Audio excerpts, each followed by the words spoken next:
You've produced around 200 films, including some of the most successful films of all time, like Titanic and Forrest Gump. Typically, what were the elements that interested you in a project? Well, I think the most important element is the script. And I would always read the script first. And as much as I'd like to tell you some magic scientific formula, it really was what moved me in my stomach, in my gut. And so when I read Forrest Gump or Titanic, I cried. I thought they were incredible stories and they moved me emotionally.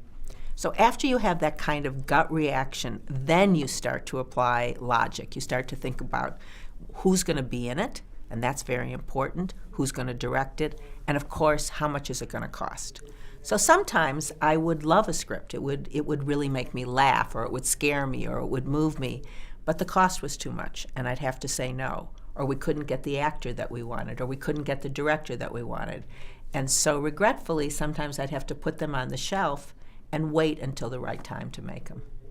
Am I right in saying that you were more financially prudent than some other executives? I don't know about that, because I don't want to compare myself to anybody else, but we were fiscally very responsible. We always looked at the bottom line, and I think that's good. And not having more money doesn't mean that you make a better film. I mean, sometimes people think that if they throw money at a project, it'll give you a better movie, and I don't think that's necessarily true.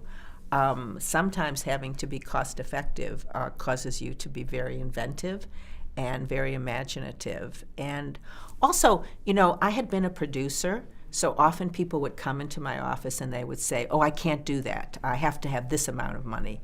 But because I'd been a producer when I was at Paramount as compared to when I was at Fox, I could often say, wait a minute, that's not true. You can shoot this in 3 days. And we could explain to them maybe some suggestions that would help. Also, I've been reading that you had great success with films with screenplays that were rejected previously, often many times. Actually, I actually found it was kind of an inverse proportion.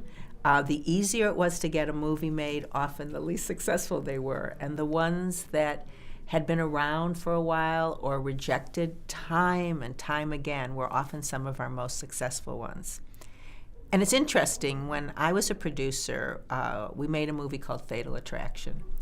And it was rejected by every studio twice. It was rejected by probably about 30 directors.